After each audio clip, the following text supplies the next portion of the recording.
Good evening, I'm Dennis Ward. Welcome to APTN National News. One of the chiefs at the Federation of Sovereign Indigenous Nations is speaking out against their fellow FSIN chiefs. Last week, Indigenous Services Canada and KPMG released a summary of their forensic audit into the Federation of Sovereign Indigenous Nations. This week, after a long silence, the FSIN responded. But FSIN 4th Vice Chief Craig McCallum said he could not in good conscience stand behind the statement released by FSIN this week. On Thursday, McCallum released a letter to First Nation chiefs across the province. He said he wasn't buying what the FSIN was saying in the statement they released Wednesday. In that statement, the FSIN said the audit into $34.2 million over a 5-year period was baseless, was subject to unreasonably tight deadlines, and ignored properly approved transactions. The FSIN claimed they asked for a full copy of the audit but never got it. Indigenous Services Canada told APTN they have no record of that request. McCallum says that only transparency, humility, and listening to the wisdom of Indigenous people can heal the wounds caused by secrecy surrounding the audit. FSIN Chief Bobby Cameron has not spoken publicly on the audit. The Nahanni Must Go protest rally outside the Manitoba legislature Wednesday afternoon heated up when counter-protesters showed up. As APTN Sav Jones reports, the rally comes on the heels of smashed windows and fire bombings at the minister's constituency office over the past few weeks.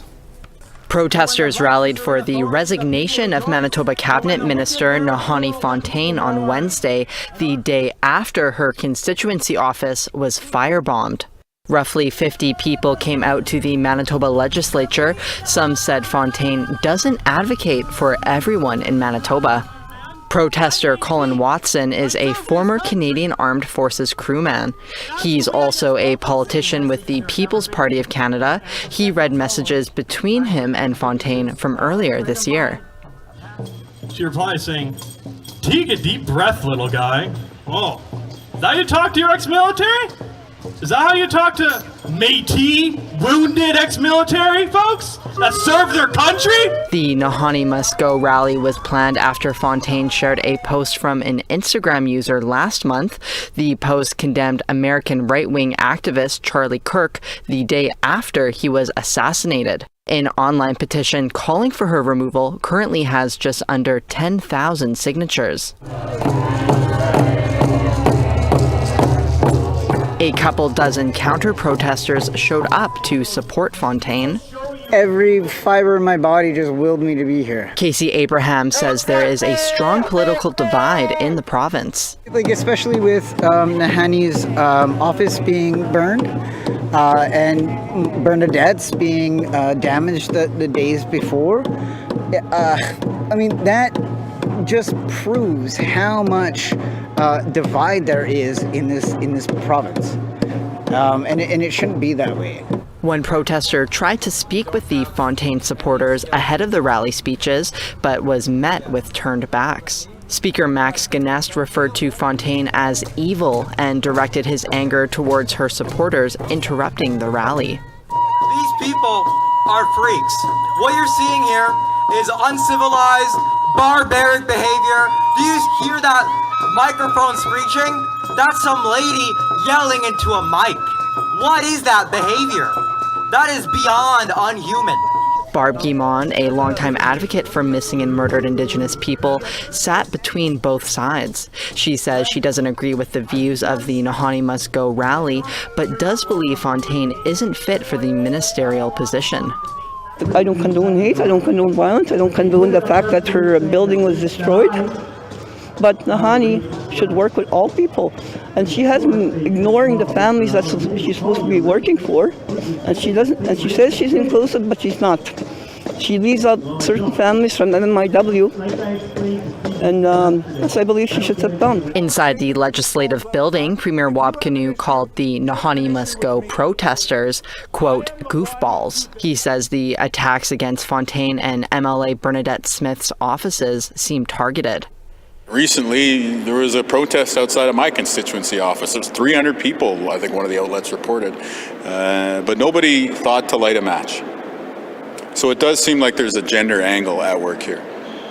And, you know, this happening on September 30th, this happening to the first two Indigenous women appointed to Manitoba's cabinet, it seems like there's an Indigenous angle to this as well. There is no known correlation between the Nahanni Must Go protesters and the vandalism affecting Smith and Fontaine.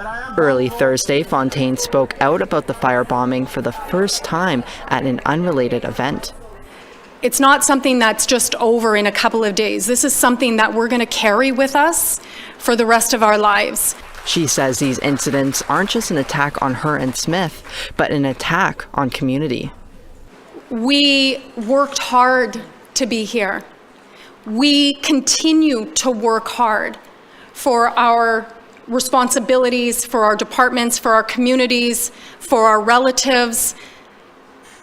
And no amount of attacks will ever push us out of this. Sav Jonesa, APTN National News, Winnipeg. When it comes to protecting water, a First Nation in Southern Ontario is stepping it up a notch. Alderville First Nation is looking at legal personhood initiative as a way to speak for the water. To date, the Magpie River in Quebec is the only body of water in Canada that has the right to be protected. With more, here's Annette Francis. This small group of water walkers are here to show their support and a plan of action to better protect Rice Lake. It is home to the Mississauga community of Alderville First Nation, which is located on its southern shores. Chief Tanner Simpson says this lake has been the breadbasket for generations, but now it's in trouble. It's seen an influx of invasive species, a lot of sea plants have come in that are invasive, and they're squeezing the oxygen out of the water. We're getting a buildup of excess nutrients from the nutrients coming off of the farm systems. So I saw that as something that we could make a difference in. Simpson says the idea of legal personhood came about when a local mayor suggested he look into it. It means the lake would have the same legal rights as a person. For example, the right to be protected from such harms as pollution. The precedence was set by the Magpie River in Quebec, and this was an Indigenous-led, First Nation-led project where they achieved legal personhood status for the Magpie River. And this was a pristine river system that they wanted to protect from future development.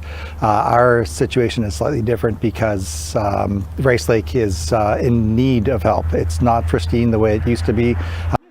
Alderville councillor Cassie McEwen grew up on Rice Lake.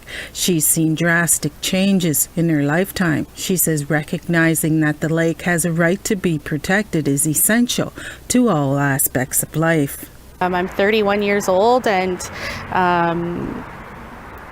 there's a lot less frogs. We used to look for frogs in the ditches, and there's a lot less amphibians. There's barely any bullfrogs anymore. We used to have these really big bullfrogs, and I can remember hearing them.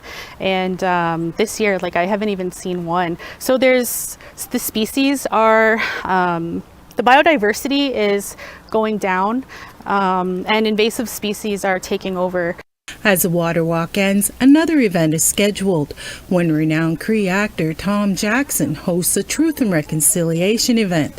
He will match donations, and all proceeds will go to the Rice Lake Personhood Initiative.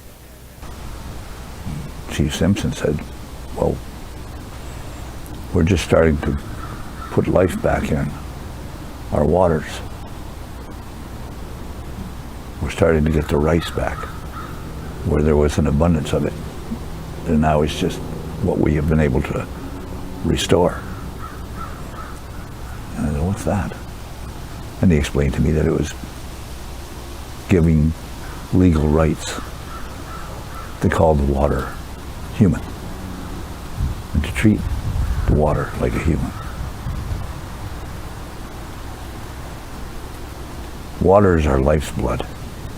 According to Simpson, in an effort to gain allies, there will be many more discussions about the initiative with local stakeholders. He says it could take a year or two to gain legal personhood, depending on the hurdles ahead. Annette Francis, APTN National News, Alderville, First Nation. Time for a quick break, and then our Truth in Politics panel will be here to weigh in on the latest with the Federation of Sovereign Indigenous Nations audit. Stick around.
Welcome back. The Federation of Sovereign Indigenous Nations in Saskatchewan has broken its silence on the forensic audit of its finances. As you've been hearing, the Indigenous Services Canada auditing firm KPMG found $34 million in questionable spending. In a statement from the organization that represents more than 70 First Nations in Saskatchewan, says it has faced unwarranted attacks in relation to the audit.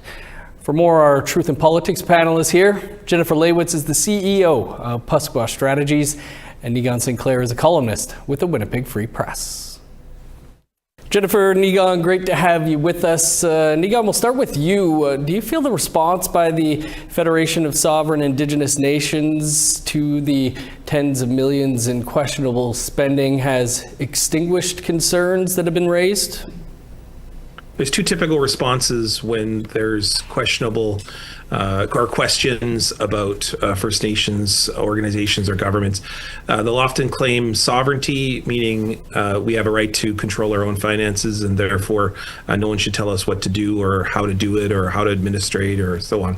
And then the second is to just not answer any questions. And so what we've got is sort of a mixture of the two, and we've got a real crisis on our hands in that if you're not willing to answer questions and go under the veil or the banner of that you don't have to, it's really problematic. It's really led to what it will be ultimately a question around ethics, around morality within the organization, integrity, and that's not good for anyone. Jennifer, we're just getting a statement from the fourth Vice Chief of the FSIN, Craig McCallum, who's only been in office for 5 months. He's saying he cannot in good conscience stand behind the statement released by FSIN. What can you tell us about that? Well, I was just sent that letter as well. It seems like it went out to leadership sometime early this morning and is now being circulated amongst pretty much everybody from my understanding. I think it's really telling that we're starting to see, a pattern here where, we've seen female leaders in the past that have left the organization not on good terms. And now we're also seeing that same type of breakaway from young leadership. It appears that some of the executive on the FSIN appear to be almost like Fort Knox. It seems quite cliquey. I have a lot of questions for fourth Vice Chief Craig McCallum now. Did he know this statement was coming out? His statement was very much on the polar opposite end of the take that FSIN is having, where there was no accountability taken. There wasn't even the flowery statement that some governments give of we'll work to do better. It was just not at all acknowledging this. And I think people need to also realize that we have not even heard from the FSIN executive in any capacity since this has all came out. They have not faced any questions. They have not done a press conference. Nobody even knows, I think, where they are. So this is very, very concerning. And I think this letter just further raises those alarm bells. Nigan, what does it say to you that an elected official at FSIN is raising concerns about the actions of the FSIN? Well, it resounds all too often to the same story that is very painful for those of us who want to argue for, defend, and then, of course, try to put forward notions of Indigenous sovereignty. When you see just a general lack of accountability and then whistleblowers within the organization coming out, or this isn't quite a whistleblower situation, but it certainly is one in which it was like a one me kind of situation, that's really problematic because what it tells you is there's some dysfunction in the organization from almost the beginning, from anyone in his involvement, and therefore the answers are often being found too late after the fact, and usually then it's all about covering your own behind in these kinds of situations, trying to say I wasn't involved with this and pointing fingers all in the inside of the organization. All of that is poison. And for those of us who are constantly, continually saying, let's look to First Nations governments who can make their own decisions, it tells you two things. One is these large-scale organizations just seem to be dysfunctional over and over again. How many times do we have the same conversation about the Assembly of First Nations and the forcible removal of then National Chief Roseanne Archibald? Mm-hmm. And then secondly is it really tells you that there's a human resource problem, also some concerning, perhaps more nefarious things. Jennifer, the FSIN in its statement says that it's facing unwarranted attacks that are contributing to heightened racial tensions and perpetrating negative stereotypes. Do you think, though, you touched on this, is it time they come out and speak publicly, meet with the media? Absolutely. Like, you know what they say, and it's pretty much comms 101, control the narrative or it'll control you.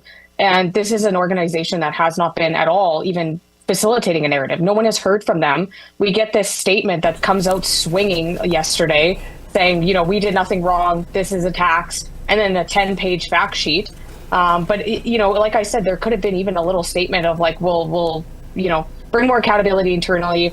We'll make sure our systems are strong, because they had admitted themselves that there were clerical errors, there were things that went wrong that should have never happened to begin with. They could have at least thrown a bone that they were attempting to fix some of this. But I do agree that I think, you know, we've been hearing about this far too often, and I think the responsibility falls back not just on us, but also the leadership that continue to support these types of organizations.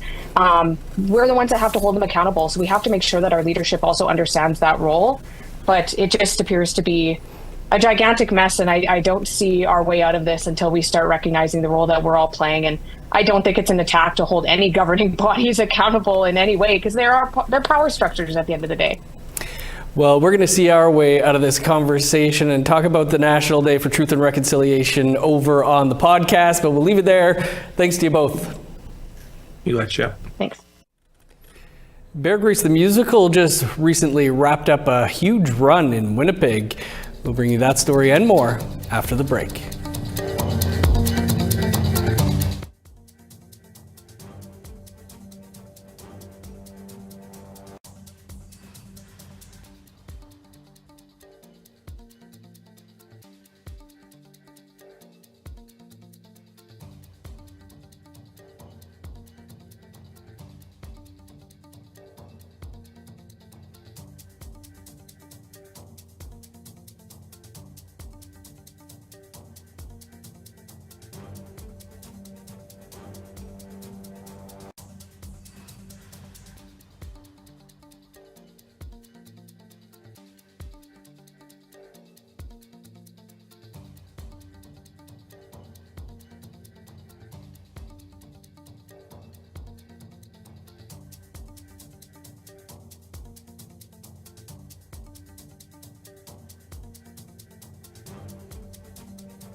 Welcome back. Time now for our photo of the day.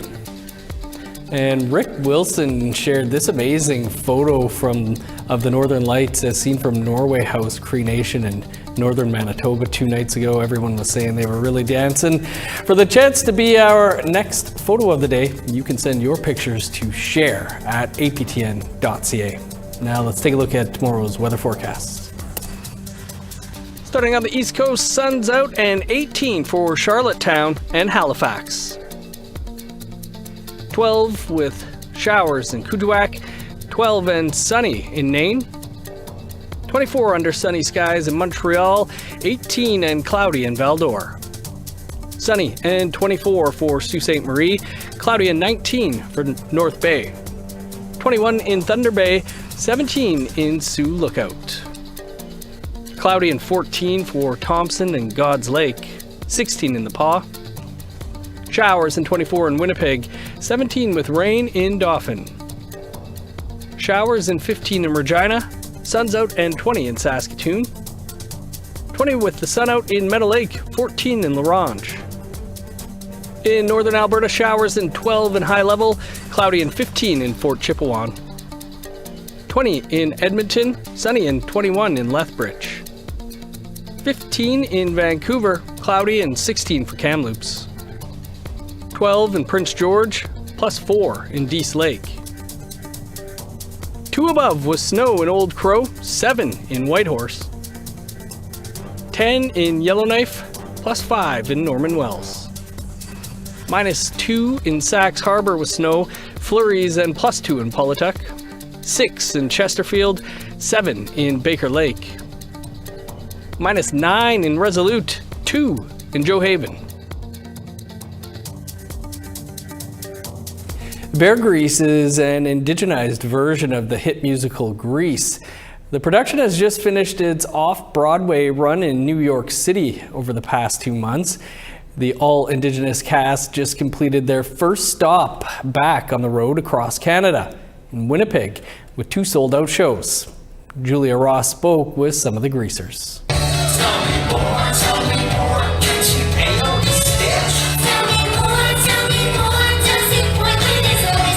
Oh, let's watch Grease. And Summer Lovin' came on, and he looks at me and goes, "Summer snagging had me a blast." And I'm like, "Oh, that's interesting. Summer snagging happened so fast." And then he goes, "I met a girl, she's Enoch Cree."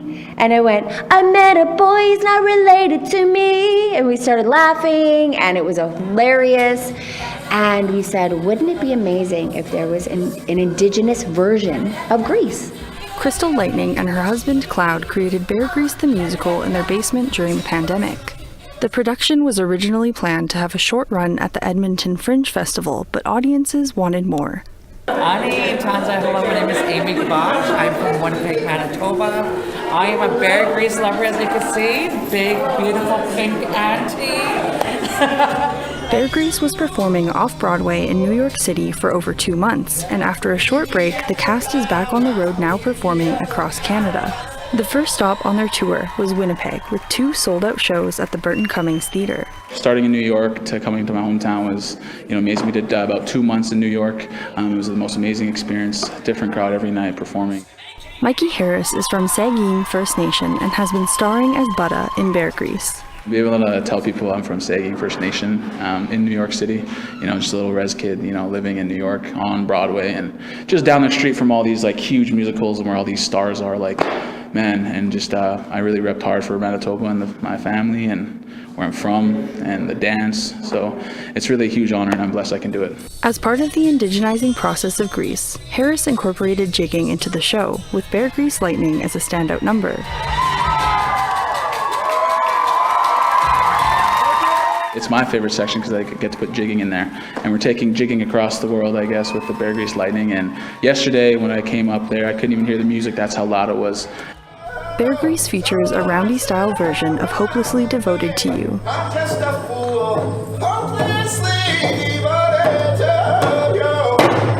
A song sung in Cree, Indigenous fashion, beadwork, humor, and language. Bear Grease is the Indigenous version of Grease.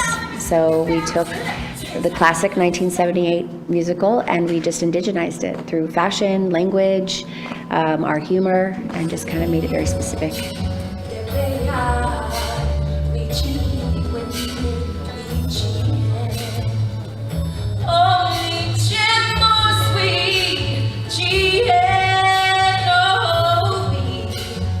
Plugged in Indigenous actors, and then instead of them wearing poodle skirts, we put bears and ribbons on it. So it's still an A-line skirt. We still have, the crinoline underneath. It's like, what if we never were colonized? This is what it would look like.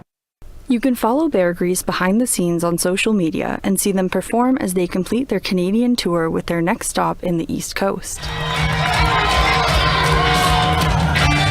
Julia Ross, APTN National News, Winnipeg.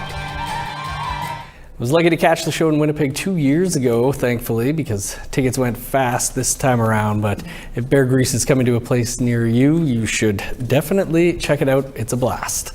That's all the time we have for your APTN National News for this Thursday. You can find more over on our website, aptnnews.ca.